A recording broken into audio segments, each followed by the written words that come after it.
नमस्कार। प्रधानमंत्री जी का ऑनलाइन आगमन हो चुका है, हम उनका अभिवादन करते हैं। सभी को नमस्कार। आज का कार्यक्रम transparent taxation honouring the honest platform के लोकार्पण के लिए आयोजित है।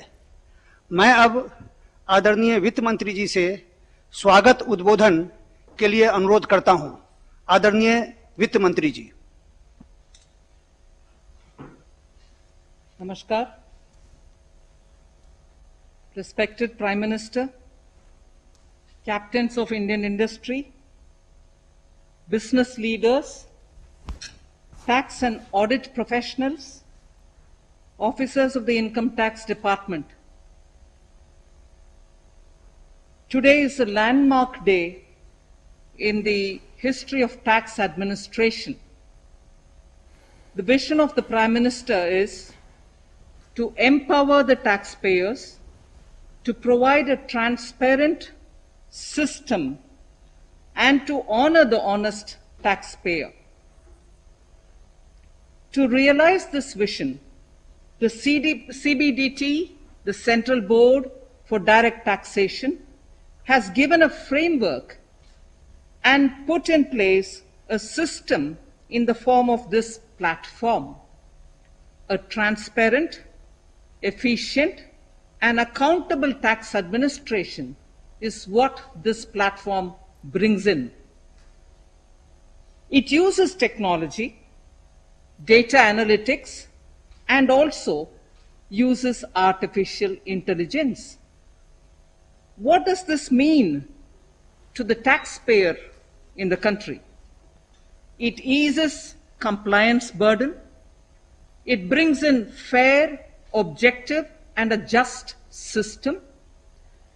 There shall not be any physical interface between the department and the taxpayer, and to an extent it shall bring in certainty of information.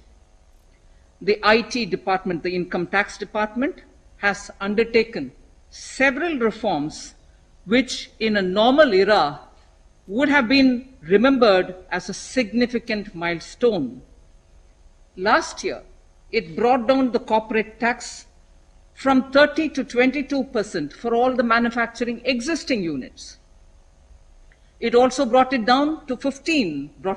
introduced 15% taxation for new manufacturing companies. It removed the dividend distribution tax. It also simplified the personal income tax structure and gave a complete framework of option with simplified and reduced tax structure for those who did not want exemptions or deductions. In other words, taxpayers were given a choice, an option. The Income Tax Department also provided the option for cooperatives to pay taxes at a concessional rate. So, in order to provide accountability, the department has also committed itself for providing document identification number, the DIN as we come to call it.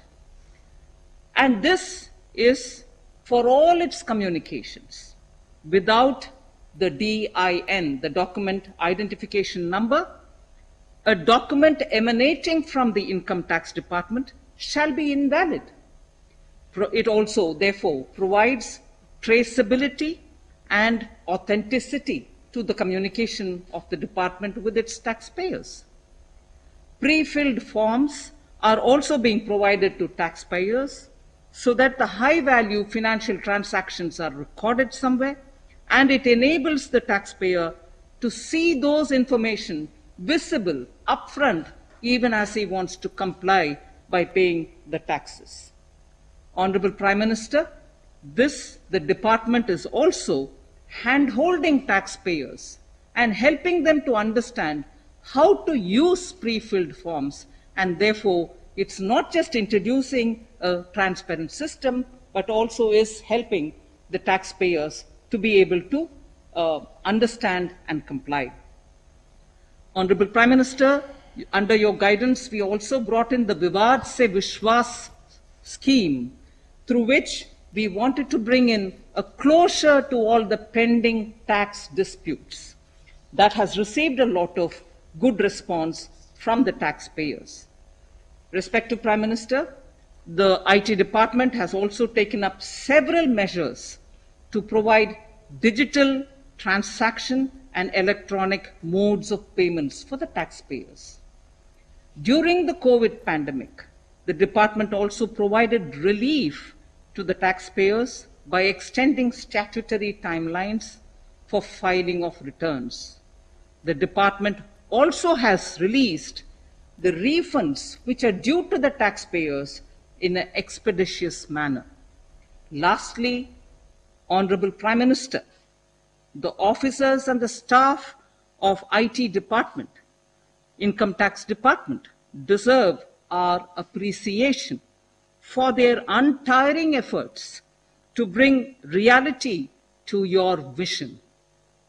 I would like to make a special mention to all the Income Tax Gazetted Officers Association members who this morning have sent a message to the Finance Secretary, a message of commitment, a message of their commitment to see that this vision of the Honorable Prime Minister is realized without any glitches.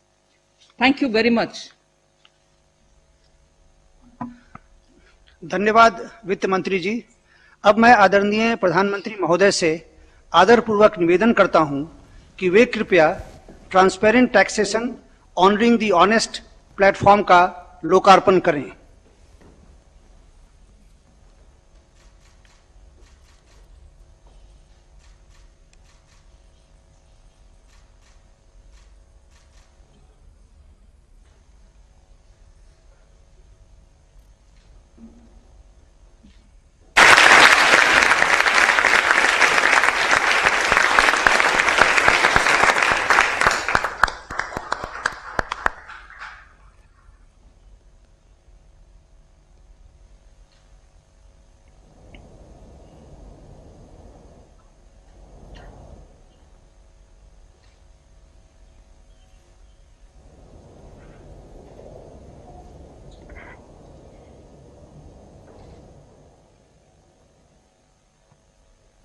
धन्यवाद प्रधानमंत्री जी। अब मैं आपसे अनुरोध करूंगा कि आप अपने विचारों से हमारा मार्गदर्शन करें। आदरणीय प्रधानमंत्री जी। नमस्ते जी। देश में चल रहा स्ट्रक्चरल रिफॉर्म्स का सिलसिला आज एक नए पड़ाव पर पहुंचा है। Transparent taxation, honouring the honest, 21वीं सदी के टैक्स सिस्टम की इस नई व्यवस्था का आज लोकार्पण किया गया है। इस प्लेटफॉर्म में फेसलेस असेसमेंट, फेसलेस अपील और टैक्स पेयर चार्टर जैसे बड़े रिफॉर्म्स हैं। फेसलेस असेसमेंट और टैक्स पेयर चार्टर आज से ही लागू हो गए हैं, जबकि फेसलेस अपील की सुविधा 25 सितंबर यानी दीनदयाल उपाध्याय जी के जन्मदिन से पूरे देश भर में नागरिकों के लिए उपलब्ध हो जाएगी। अब टैक्स सिस्टम भले ही फेसलेस हो रहा है, लेकिन टैक्स पेयर को ये फेयरनेस और फियरलेसनेस का विश्वास देने वाला है। ये सभी टैक्स पेयर्स को इस महत्वपूर्ण तोहफे के लिए मैं बहुत बहुत बधाई देता हूं और इनकम टैक्स विभाग के सभी अधिकारियों को, हर छोटे मोटे कर्मचारी को भी बहुत बहुत शुभकामनाएं देता हूं। साथियों, बीते 6 वर्ष में हमारा फोकस रहा है banking the unbanked, securing the unsecured और फंडिंग द अनफंडेड। आज एक तरह से एक नई यात्रा शुरू हो रही है। ऑनरिंग द ऑनेस्ट, ईमानदार का सम्मान। देश का ईमानदार टैक्स पेयर राष्ट्र निर्माण में बहुत बड़ी भूमिका निभाता है। जब देश के ईमानदार टैक्स पेयर का जीवन आसान बनता है, वो आगे बढ़ता है, तो देश का भी विकास होता है, देश भी आगे बढ़ता है। साथियों, आज से शुरू हो रही नई व्यवस्थाएं, नई सुविधाएं, मिनिमम गवर्नमेंट, मैक्सिमम गवर्नेंस, इसके प्रति हमारी प्रतिबद्धता को और मजबूत करती है। ये देशवासियों के जीवन से सरकार को, सरकार के दखल को कम करने की दिशा में भी एक बड़ा कदम है। साथियों, आज हर नियम कानून को, हर पॉलिसी को प्रोसेस और पावर सेंट्रिक अप्रोच से बाहर निकालकर उसको पीपल सेंट्रिक और पब्लिक फ्रेंडली बनाने पर बल दिया जा रहा है।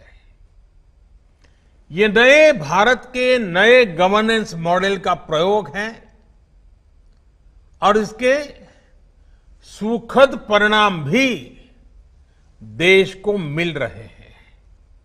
आज हर किसी को ये एहसास हुआ है कि शॉर्टकट्स ठीक नहीं है। और हमारे यहां तो रेलवे स्टेशन पे लिखा जाता है, shortcut will you cut you short. गलत तौर तरीके अपनाना सही नहीं है। वो दौर अब पीछे चला गया है। अब देश में माहौल इस ओर आगे बढ़ रहा है कि कर्तव्य भाव को सर्वोपरि रखते हुए सारे काम होने चाहिए। सवाल यह है कि ये बदलाव आखिर कैसे आ रहा है? क्या ये सिर्फ सख्ती से आया है? क्या ये सिर्फ सजा देने से आया है? जी नहीं, बिल्कुल नहीं। इसके अगर मोटे मोटे तौर पर मैं कहूं तो 4 बड़े कारण हैं। पहला, पॉलिसी ड्रिवन गवर्नेंस। जब पॉलिसी स्पष्ट होती है तो ग्रे एरियाज मिनिमम हो जाते हैं और इस कारण व्यापार में, बिजनेस में और सरकार के और निर्णयों में भी डिस्क्रिशन की गुंजाइश कम हो जाती है। दूसरा, सामान्य जन की ईमानदारी पर विश्वास। तीसरा, सरकारी सिस्टम में ह्यूमन इंटरफेस को सीमित करके टेक्नोलॉजी का बड़े स्तर पर उपयोग। आज सरकारी खरीद हो, सरकारी टेंडर हो या सरकारी सेवाओं की डिलीवरी, सब जगह टैग इंटरफेस सर्विस दे रहे हैं। और चौथा, हमारी जो सरकारी मशीनरी है, जो ब्यूरोक्रेसी है, उसमें एफिशिएंसी, इंटीग्रिटी और सेंसिटिविटी के गुणों को रिवॉर्ड किया जा रहा है, पुरस्कृत किया जा रहा है। साथियों, एक दौर था जब हमारे यहां रिफॉर्म्स की बहुत बातें होती थी। कभी मजबूरी में कुछ फैसले लिए जाते थे, कभी दबाव में कुछ फैसले हो जाते थे, तो उन्हें रिफॉर्म कह दिया जाता था। इस कारण इच्छित परिणाम नहीं मिलते थे। अब ये सोच और अप्रोच दोनों बदल गई है। हमारे लिए रिफॉर्म का मतलब है रिफॉर्म नीति आधारित हो, टुकड़ों में नहीं हो, होलिस्टिक हो और एक रिफॉर्म दूसरे रिफॉर्म का आधार बने, नए रिफॉर्म का मार्ग बनाए। और ऐसा भी नहीं है कि एक बार रिफॉर्म करके रुक गए। ये निरंतर सतत चलने वाली प्रक्रिया है। बीते कुछ वर्षों में देश में 1,500 से ज्यादा कानूनों को समाप्त किया गया है। ईज ऑफ डूइंग बिजनेस की रैंकिंग में भारत आज से कुछ साल पहले 134वें नंबर पर था। आज भारत की रैंकिंग 63 है। रैंकिंग में इतने बड़े बदलाव के पीछे अनेकों रिफॉर्म्स हैं, अनेकों नियमों कानूनों में बड़े परिवर्तन है। रिफॉर्म्स के प्रति भारत की इसी प्रतिबद्धता को देखकर विदेशी निवेशकों का विश्वास भी भारत पर लगातार बढ़ रहा है। कोरोना के इस संकट के समय भी भारत में रिकॉर्ड एफडीआई का आना इसी का उदाहरण है। साथियों, भारत के टैक्स सिस्टम में फंडामेंटल और स्ट्रक्चरल रिफॉर्म्स की जरूरत इसलिए थी क्योंकि हमारा आज का ये सिस्टम गुलामी के कालखंड में बना और फिर धीरे धीरे इवॉल्व हुआ। आजादी के बाद इसमें यहां वहां थोड़े बहुत परिवर्तन किए गए, लेकिन लार्जली सिस्टम का कैरेक्टर, उसकी चाल चलन वही रहा।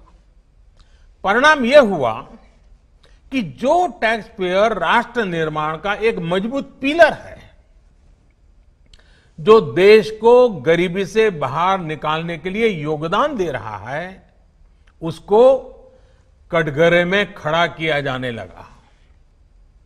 इनकम टैक्स का नोटिस फरमान की तरह बन गया। देश के साथ छल करने वाले कुछ मुट्ठी भर लोगों की पहचान के लिए बहुत से लोगों को अनावश्यक परेशानी से गुजरना पड़ा। कहां तो टैक्स देने वालों की संख्या में गर्व के साथ विस्तार होना चाहिए था और कहां गठजोड़ की, साठगांठ की व्यवस्था बन गई। इस विसंगति के बीच ब्लैक और व्हाइट का उद्योग भी फलता फूलता गया। इस व्यवस्था ने ईमानदारी से व्यापार कारोबार करने वालों को, रोजगार देने वालों को और देश की युवा शक्ति की आकांक्षाओं को प्रोत्साहित करने के बजाय कुचलने का काम किया। साथियों, जहां कॉम्प्लेक्सिटी होती है, वहां कंप्लायंस भी मुश्किल होता है। कम से कम कानून हो, जो कानून हो वो बहुत स्पष्ट हो, तो टैक्स पेयर भी खुश रहता है और देश खुशहाल होता है। बीते कुछ समय से यही काम करने की दिशा में एक के बाद एक कदम उठाए जा रहे हैं। अब जैसे दर्जनों टैक्सेस की जगह जीएसटी आ गया, रिटर्न से लेकर रिफंड की व्यवस्था को पूरी तरह से ऑनलाइन किया गया।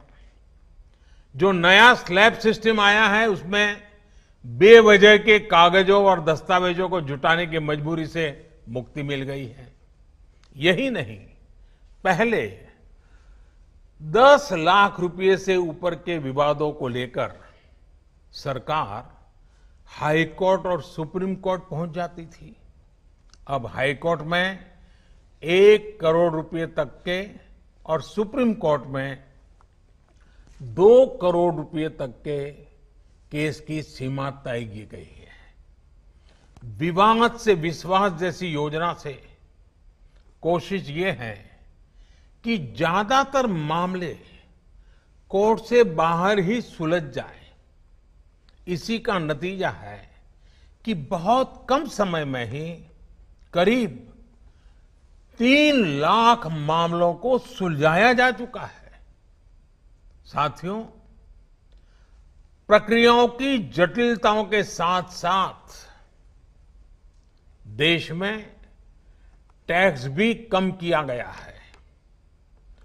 5 लाख रुपए की आय पर अब टैक्स 0 है। बाकी स्लैब में भी टैक्स कम हुआ है। कॉरपोरेट टैक्स के मामले में हम दुनिया में सबसे कम टैक्स लेने वाले देशों में से एक हैं। साथियों, कोशिश ये है कि हमारी टैक्स प्रणाली सीमलेस हो, पेनलेस हो, फेसलेस हो। सीमलेस यानी टैक्स एडमिनिस्ट्रेशन हर टैक्स पेयर को उलझाने के बजाय समस्या को सुलझाने के लिए काम करे। पेनलेस यानी टेक्नोलॉजी से लेकर रूल्स तक सब कुछ सिंपल हो। फेसलेस यानी टैक्स पेयर कौन है और टैक्स ऑफिसर कौन है, इससे मतलब ही नहीं होना चाहिए।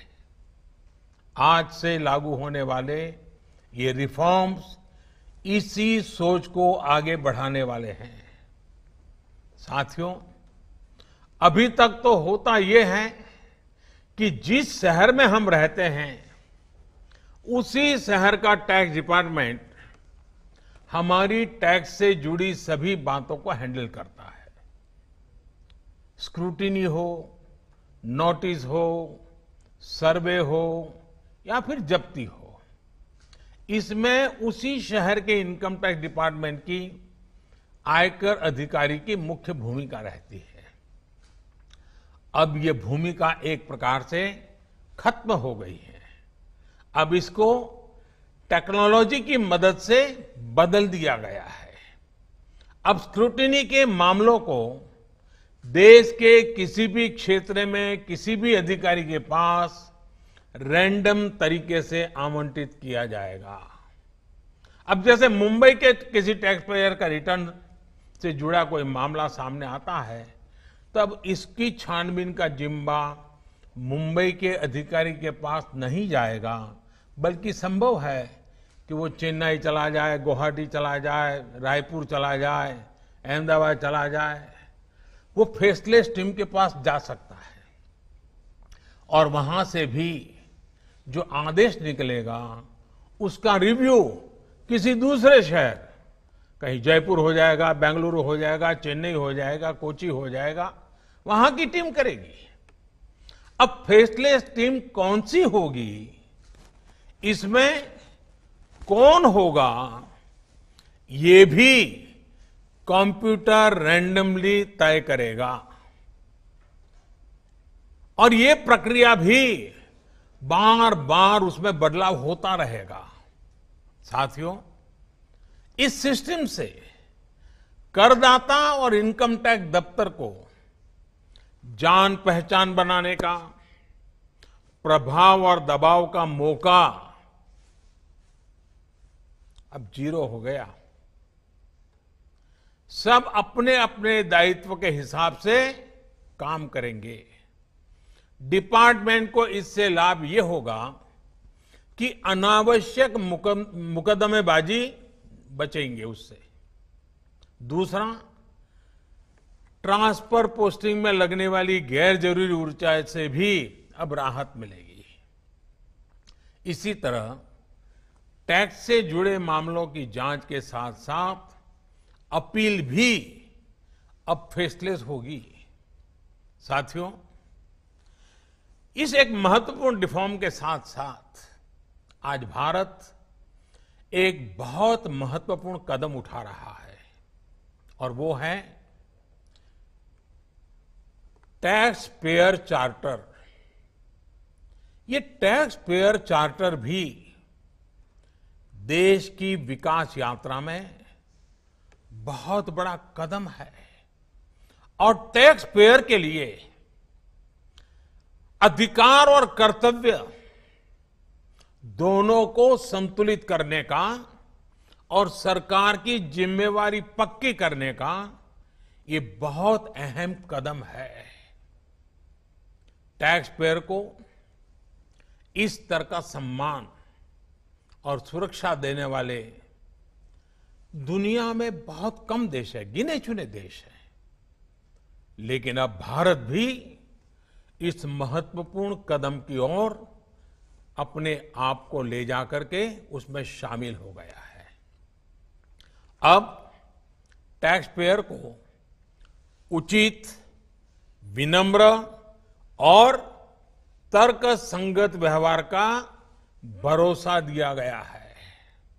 यानी आयकर विभाग को अब टैक्स पेयर की डिग्निटी का संवेदनशीलता के साथ ध्यान रखना होगा। अब टैक्स पेयर की बात पर विश्वास करना होगा। डिपार्टमेंट उसको बिना किसी आधार के ही शक की नजर से नहीं देख सकता। अगर किसी प्रकार का संदेह है भी तो टैक्स पेयर को अब अपील और समीक्षा का भी अधिकार दिया गया है। साथियों, अधिकार हमेशा दायित्वों के साथ आता है, कर्तव्यों के साथ आते हैं। इस चार्टर में भी टैक्स पेयर से कुछ अपेक्षाएं की गई हैं। टैक्स पेयर के लिए टैक्स देना या सरकार के लिए टैक्स लेना ये कोई हक का, अधिकार का विषय नहीं है, बल्कि ये दोनों का दायित्व है, जिम्मेवारी है, कर्तव्य है, रिस्पॉन्सिबिलिटी है। टैक्स पेयर को टैक्स इसलिए देना है क्योंकि उसी से सिस्टम चलता है। देश की एक बड़ी आबादी के प्रति देश अपना फर्ज निभा सकता है और उज्जवल भविष्य की ओर कदम भी रख सकता है। इसी टैक्स से खुद टैक्स पेयर को भी तरक्की के लिए, प्रगति के लिए बेहतर सुविधाएं और इंफ्रास्ट्रक्चर मिल पाता है। वहीं सरकार का ये दायित्व है कि टैक्स पेयर की पाई पाई का सदुपयोग करे। ऐसे में आज जब करदाताओं को सुविधा और सुरक्षा ये दोनों मिल रही हैं तो देश भी हर टैक्स पेयर से अपने दायित्वों के प्रति ज्यादा जागरूक रहने की अपेक्षा करता है। साथियों, देशवासियों पर भरोसा, इस सोच का प्रभाव कैसे जमीनी पर नजर आता है, ये समझना भी बहुत जरूरी है। वर्ष 2012-13 में जितने टैक्स रिटर्न होते थे उसमें से 0.94% की स्क्रूटिनी होती थी। वर्ष 2018-19 में ये आंकड़ा घटकर 0.26% पर आ गया है। यानी केस की स्क्रूटिनी करीब करीब 1/4 हो गई है, 4 गुना कम हुई है। स्क्रूटनी का 4 गुना कम होना अपने आप में बता रहा है कि बदलाव कितना व्यापक है। साथियों, बीते 6 वर्षों में भारत ने टैक्स एडमिनिस्ट्रेशन में गवर्नेंस का एक नया मॉडल विकसित होते देखा है। We have decrease complexity, decrease taxes, decrease litigation, increase transparency, increase tax compliance, increase trust on the tax payer. साथियों, इन सारे प्रयासों के बीच बीते 6-7 साल में इनकम टैक्स रिटर्न भरने वालों की संख्या में करीब 2.5 करोड़ की वृद्धि हुई है। ये वृद्धि तो बहुत बड़ी है, लेकिन इस बात का हम इनकार नहीं कर सकते हैं कि इसके बावजूद भी 130 करोड़ के देश में ये बहुत कम है, बहुत कम है। इतने बड़े देश में सिर्फ 130 करोड़ में से 1.5 करोड़ साथी ही इनकम टैक्स जमा करते हैं। 130 करोड़ में 1.5 करोड़। मैं आज देशवासियों से भी आग्रह करूंगा, जो सक्षम है उनको भी आग्रह करूंगा, भिन्न भिन्न करके व्यापार उद्योग के संगठन चलाते हैं उनको भी आग्रह करूंगा। इस पर हम सबको चिंतन करने की जरूरत है, देश को आत्मचिंतन करना होगा, और ये हमारा आत्मचिंतन ही आत्मनिर्भर भारत के लिए आवश्यक है, अनिवार्य है। और ये जिम्मेदारी सिर्फ टैक्स डिपार्टमेंट की नहीं है, ये जिम्मेवारी हर हिंदुस्तानी की है, हर भारतीय की है जो टैक्स देने में सक्षम है, लेकिन अभी वो टैक्स नेट में नहीं है। वो स्वप्रेरणा से अपने आत्मा को पूछे, आगे आए। और अभी 2 दिन के बाद 15 अगस्त है। आजादी के लिए मरने मिटने वालों को जरा याद कीजिए, आपको लगेगा हां, मुझे भी कुछ न कुछ देना चाहिए। आइए विश्वास के, अधिकारों के, दायित्वों के इस महत्वपूर्ण भावना का सम्मान करते हुए, इस प्लेटफॉर्म का सम्मान करते हुए नए भारत, आत्मनिर्भर भारत के संकल्प को सिद्ध करें। एक बार फिर देश के वर्तमान और भावी ईमानदार टैक्स पेयर को बहुत बहुत बधाई देता हूं, शुभकामनाएं देता हूं। और ये पहल, ये बहुत बड़ा फैसला लिया गया है। इनकम टैक्स के अधिकारियों को भी जितनी बधाई दे उतनी कम है। हर टैक्स पेयर ने इनकम टैक्स अधिकारियों को भी बधाई देनी चाहिए, क्योंकि एक प्रकार से उन्होंने अपने आप पर बंधन डाले हैं, अपने खुद की ताकत को, अपने अधिकारों को उन्होंने खुद ने काटा है। अगर इनकम टैक्स डिपार्टमेंट के अधिकारी इस प्रकार से आगे आते हैं तो किसको गर्व नहीं होगा? हर देशवासी को गर्व होना चाहिए। और पहले के जमाने में शायद टैक्स के कारण कुछ समस्याएं होगी, लोगों ने टैक्स देने के रास्ते पर जाना पसंद नहीं किया होगा। अब जो रास्ता बना है वो टैक्स देने की तरफ जाने का आकर्षक रास्ता बना है। और इसलिए आइए भव्य भारत के निर्माण के लिए इस व्यवस्था का लाभ भी उठाएं और इस व्यवस्था को जोड़ने के लिए आगे भी आए। मैं फिर एक बार आप सबका बहुत बहुत धन्यवाद करता हूं, अनेक अनेक शुभकामनाएं देता हूं। निर्मला जी और उनकी पूरी टीम को भी मैं बहुत धन्यवाद करता हूं कि एक के बाद एक देश के उज्जवल भविष्य के लिए लंबे अरसे तक प्रभाव पैदा करने वाले अनेक सकारात्मक निर्णयों का नेतृत्व कर रहे हैं। मैं फिर एक बार सबको बधाई देता हूं, सबका धन्यवाद करता हूं।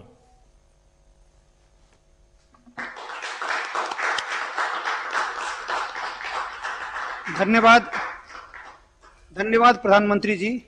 इस कार्यक्रम के अंत में हम आपका, आदरणीय वित्त मंत्री जी का, वित्त राज्य मंत्री जी का और सभी का आभार प्रकट करते हैं। धन्यवाद।